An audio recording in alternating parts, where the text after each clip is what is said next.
Hello and welcome to Pro12 or Pro14. What is it? What's going on? Hi, I'm Paul, the guy behind DrivingMaul, and thank you very much for joining me. So this has been on the cards for a while now. It came out in rumours several months ago that two South African teams were looking at leaving Super Rugby and joining the Pro12, and it looks like it has happened. So it was broken last week by the BBC, and that's when it hit the mainstream.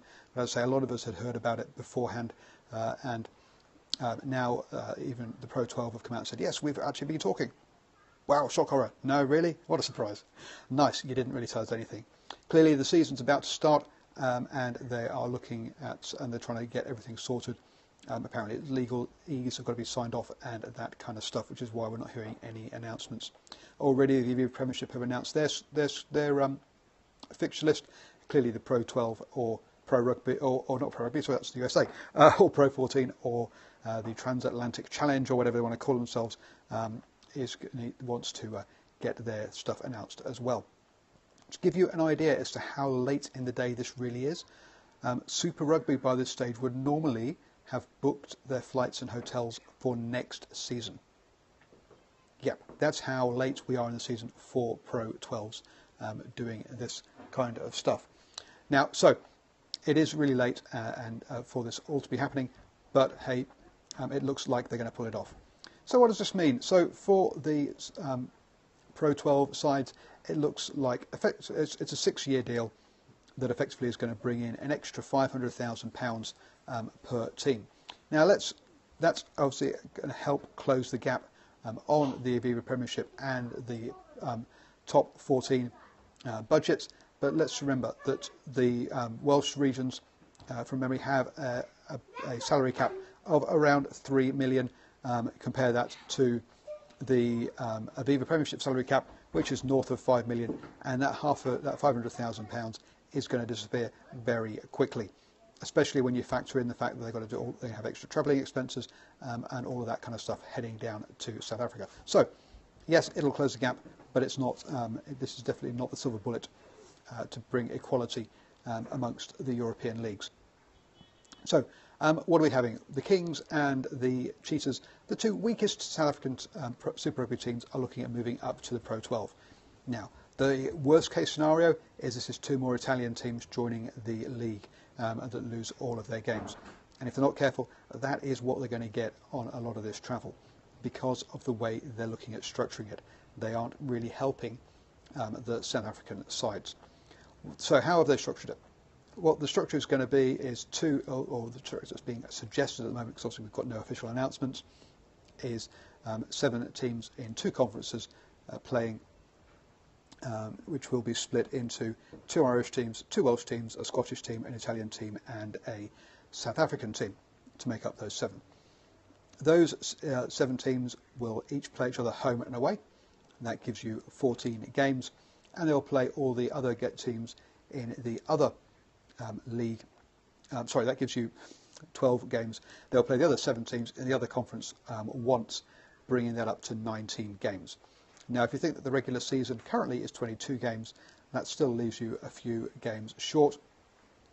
So what they're going to do is add in the 2 extra games you need so that you've played all of the other teams, in your nation twice for the derby games, because they're obviously the big games.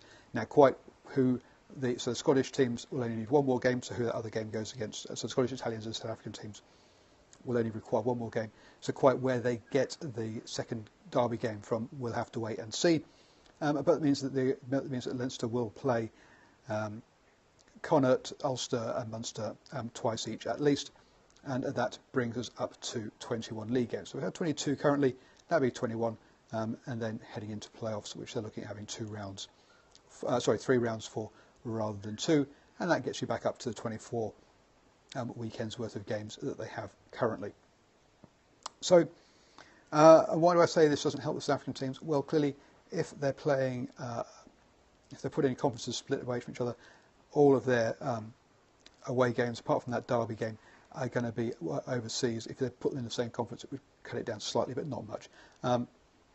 So there's going to be a lot of travel for those South African teams. The big bonus for them, or the big saving grace for them, is that it's generally within the same time zones. They're not going across lots of time zones, so their bodies are going to be able to react a lot better. Sure, you don't recuperate and recover as well on an aeroplane as you do on a massage table and having a quiet run out or doing some swimming, but it's better than having your clock go through a whole bunch of time zone changes as well.